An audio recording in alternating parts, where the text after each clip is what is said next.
पाठ है 12। विषय क्या है? देश की माटी।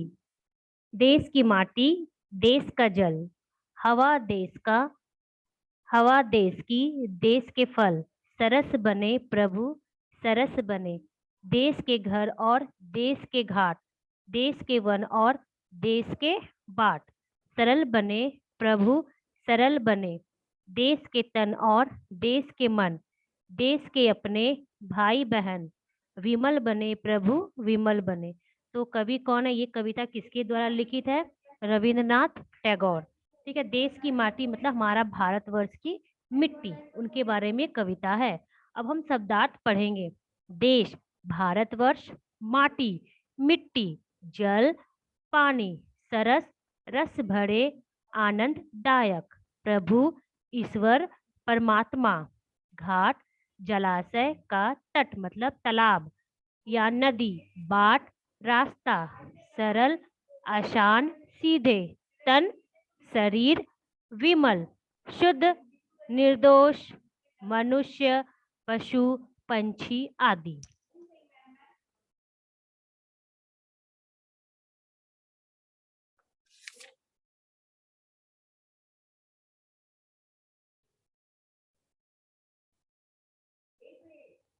यहाँ पहला देखो, प्रश्न प्रहर का क कविता की पंक्ति पूरी कीजिए।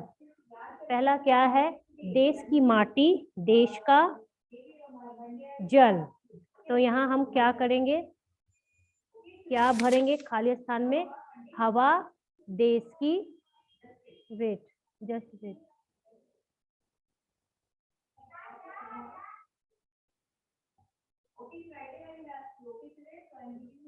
ये लाइन होगा। हवा देश के, सॉरी, हवा देश की, देश के फल, ये पहला लाइन होगा, पहले लाइन का पहला उत्तर। उसके बाद है, आप लोग एक बार रीचेक कर लेना बच्चा। ठीक है। दूसरा है सरस बने प्रभु, सरस बने, देश के घर और देश के बाट। तो यहाँ का जो पंक्ति है उसका होगा,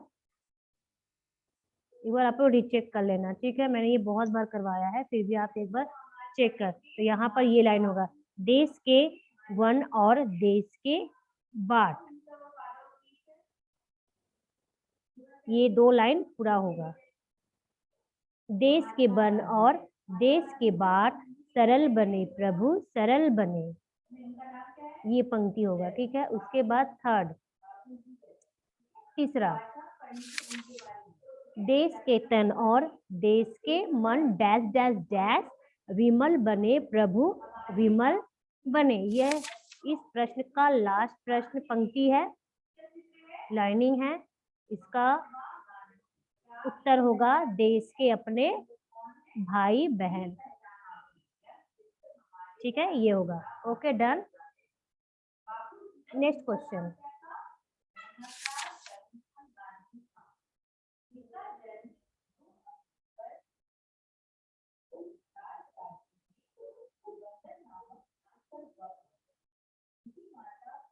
ख नंबर, सही कथन के सामने सही तथा गलत के सामने गलत लगाइए।